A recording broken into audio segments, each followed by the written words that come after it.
Bonjour mes amis, hi guys. I've been watching Seinfeld reruns on Netflix. To be honest, I prefer watching that than new shows.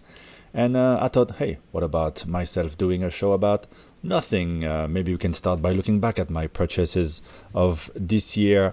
All of them did quite a splash in social media, not the least this all blacked out ceramic black bay, 41 millimeters, but really wears amazing. And yes, mine broke after a month. I waited 3 months to get it back, but since then it's been regulated so well, right on the dot. So it's running amazing. And since I've put it on the OEM fabric strap here, it's just been a blast. I wear it most weekends. Absolutely fantastic. It's not too heavy. It's lightweight, being ceramic, and yeah, it can't scratch. So it's a different feeling on the wrist. I had never had a ceramic watch. It's a different feeling of confidence. You know that it's not going to get all scratched up.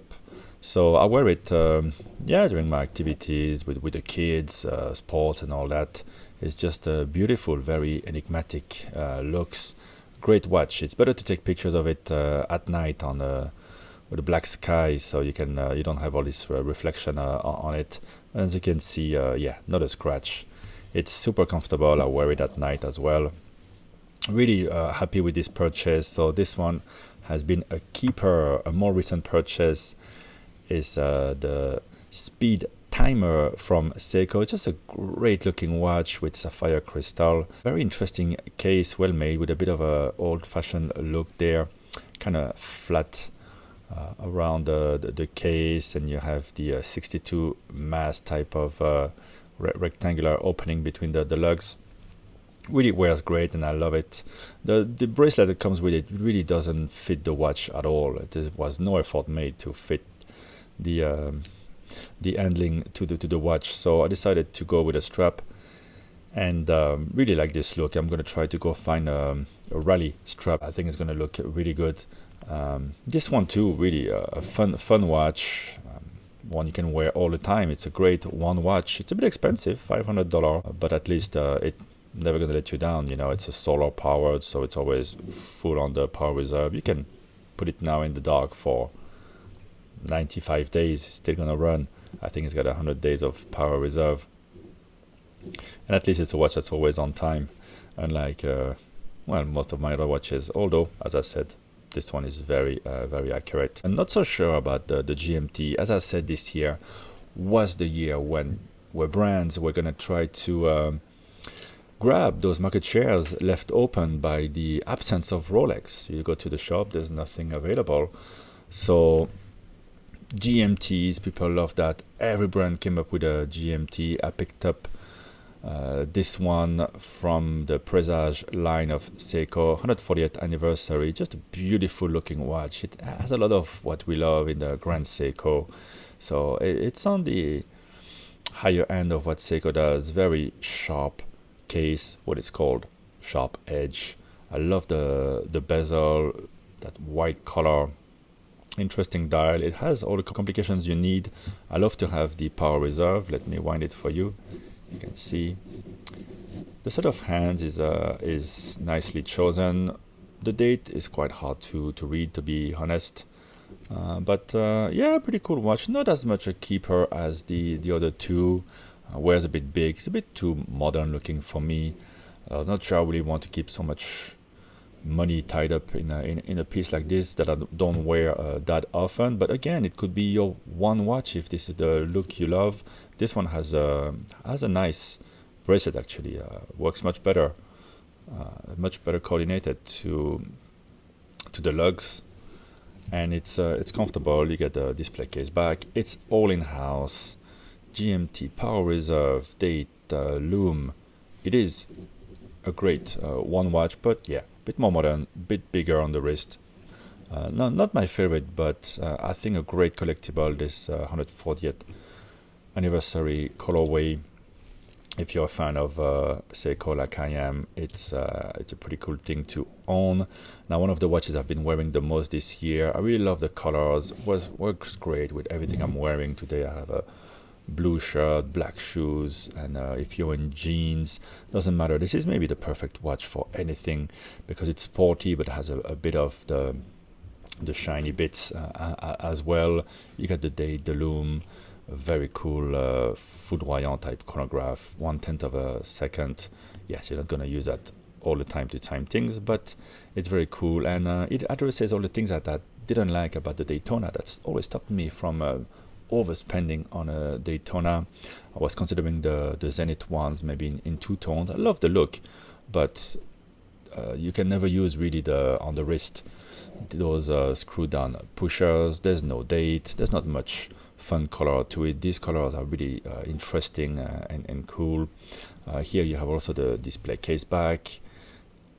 You have a high beat, of course, and here it's put to great efficiency with a 1/10 of a second, which at least is something a bit fun to use compared to a tachymeter, which is absolutely useless. Cue in the tachymeter of the Omega Speedmaster.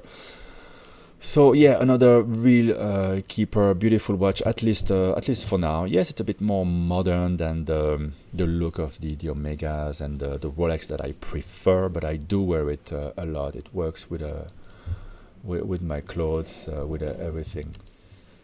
Yes, it's a bit of a more modern look than the Omega, the Rolex that I prefer, but I do wear it a lot. It's a really stunner, and I think the black one is the one to go for. To be honest, the white one, something a bit, it's a bit too flashy, too odd looking to me. I like both. I think it's cool to have the Panda here with the Seiko in the collection and the black dial on the Zenith. It's been a great purchase and a lucky purchase on the first day. Now, cue in the Omega Speedmaster.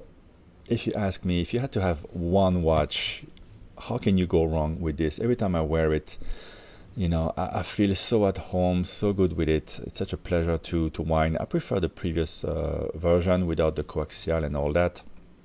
It's just such a blast to wear. It's solid. I like the bigger bracelet as well. I don't mind the mail handling on my wrist at least. Love the pushers. I do use the chronograph quite a lot when cooking and whatnot. And what's cool with Omega and the Speedmaster is that everybody who loves watches love the watch. So if that's your only watch, you're never out of place. You're never outgamed if the game is something you care about. And at the same time, people who don't really care about watches never look down on you for having an Omega the way they look down on people who have a Rolex. Without trying to know them or anything, people have there's a connotation to Rolex that doesn't stick to Omega, and especially not with the Speedmaster, all the history and everything. So yeah, if you're watching this channel and you're on the fence about buying your first luxury watch, get a Speedmaster. I remember when I got it, I barely dared touching it. It was such a luxury thing, such a pleasure to own, so beautiful. I love this. It's not really black, it's grayish colors, and to this day love watching the case, the plexiglass. What a wonderful piece. Really, I'd be so happy to just have that. Actually, in a way happier, because in the morning I wouldn't have to ask myself what to wear. And when you have a bigger collection, you're kind of forced to wear all these things, right? And when you're wearing them, you're not wearing your Speedy, and it kind of hurts a little bit. Loving my Speedy. As I said, a show about nothing. I got here my Tudor. I keep thinking about getting, like everybody, one of the Rolex GMTs, paying up. What the hell with it? And then I remember I got this beautiful Tudor GMT, which I love so much. And yes, it's not perfect. Yes, it's a bit thick. Wears quite nice here on this very simple single pass strap from Horween. I'm not sponsored, but I'll let you know. Horween. It's made in America. Very comfortable with the soft underside there. Yeah, maybe I'll put it back on the bracelet, but right now my wrist is just at the place where the bracelet is just a bit too tight or too loose. It happens with the Tudors they should do one more hole into the clasp. So why not try experiment with straps? In the summer, I'd always wear bracelets, but now it's getting cooler, under 20 degrees in Hong Kong, so it's a great time to finally wear the straps. You can wear your watches nice and tight, and not sweat too much and damage them. And here are two pretty cool straps I just picked up at what has become a watch guide's hangout, Mr. Chrono, here on Wellington Street in Hong Kong. Mark Hammerschmidt is always fun to talk with. And I picked up this kind of a racing rally type of a strap for the Seiko speed timer, and this suede strap for the Tudor Black Bay GMT that nobody had tried yet, and I thought it was very pretty snazzy for the winter season. Check this out, it matches the colors, really cool. It's a bit overkill, but why not? The weather is good and dry, and I think it's going to look quite cool. And this here, black with the black bezel, I think it looks pretty cool. And if you want to go crazy, you can go all red like Kevin O'Leary here on the Black Bay GMT. And as you know, in Hong Kong, there's watches everywhere, always some cool events, some cool shops to visit. One of the best vintage shops for Rolex especially is the Vintage Concept on the Lyndhurst Terrace. And right now they've put together a great exhibition that they hold not at the shop, but in the Landmark, which is a very high-end gallery in the center of Hong Kong. It's a shopping mall, and at the basement, they've gathered some of the rarest of the rare Rolex from their shop, from the stuff they've sold in the past to collectors. They've contacted the collectors. So you can see in displays, there's 5 or 6 displays. In each display, you'll find 7 to 10 watches that have never been put together, probably. And it is really impressive, and the value in those displays is quite impressive. So rather than take pictures over there, I scanned some pictures from the booklet that they put together, so to give you a little taste of what to find over there. But if you're in Hong Kong, if you have the chance to travel here, do go to the Landmark to check out those ultra rare, super early mil subs, the ones here you can see with the special stamps and everything. It is really always a pleasure to go to that shop, and this exhibition is one of the best worldwide ever put together, I assume. Of course, you have the Philips auctions. I think it was last night. Again, something happening. I didn't really follow, but I went shopping lately, and I saw a few cool things. The new Cartier Pasha. I'm getting Pasha curious. The prices I see for the Vacheron overseas, you could buy them in the shops a couple of years ago. I had the dual time in my hands, but it was just way too big. Beautiful blue dial, but just way too big. So I didn't buy it, and now those watches are commanding twice retail. I think you'd have to be insane to pay that for such an oversized watch. I don't think it fits any wrist around here, but if you have the wrist for it and crazy money to spend, go for it. Otherwise, the usual Rolex stuff and all that, but some cool vintage 1530 here, some cool colors on the Tudors, the Tigers, and some vintage Omega. Now, I found an amazing, beautiful vintage Omega chronograph. I was really tempted, but it's really not a good time financially. For me, there was also this super rare Rolex Prince Cellini, ultra rare from the 1930s, and seeing those together, it's another thing that you only see in Hong Kong in certain shops. Of course, you can find all the Patek and all that, but the Cellini, like this one here, or the Lapis Lazuli here, those are just extra pleasure compared to the stuff that everybody talks about every day, the Nautilus, the Aquanaut and all that. It's getting boring, but of course you still have the classics, the vintage Rolex, always amazing and really easy to find here in Hong Kong. None of them are really rare, but prices are always on the rise and impressive. Now here we have a pretty cool Datejust there and a chronograph, and this is the watch I was just mentioning. Beautiful, minty, just one owner, full set. You get the archive extract from Omega. It's oversized, 38 millimeters. This is on my wrist here. Just amazing. I was so tempted because you have that and the conversation stops, all begins. And I mean, there's nothing quite like it in this condition. You pay twice what you would pay on Chrono 24 for a very damaged one, but this one is as good as it gets for a vintage. Just absolutely gorgeous, early 50s chronograph without the tachymeter scale and everything. There was barely a tiny scratch on the crystal.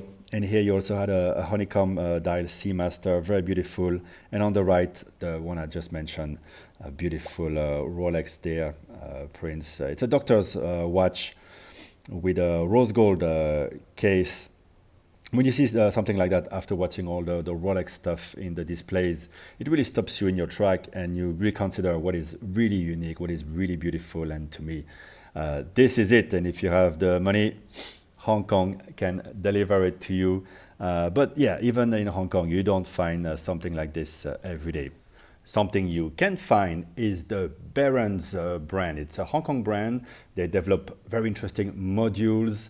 You might have seen it in the Watches.tv, that channel from Switzerland.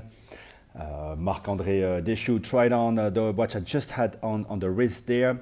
I discovered this actually through my friend Ben of the channel Tocante on YouTube, who did a very cool video about it. So I had to try them for myself. 42 millimeters, it's a bit big, it's a showpiece, but very interesting. I love how they develop those modules over an ETA or a Miyota base. You have different things here. It's a brand on the rise, so check it out, Barron's. It's another fun thing that you can find here in Hong Kong. And I'll leave you on these pictures of the Barron's family. Thanks for watching. It was a bit of a mishmash of a video, but I wanted to put it all out there. The kind of thing that happens in a week, typically here in Hong Kong. Bye-bye, guys.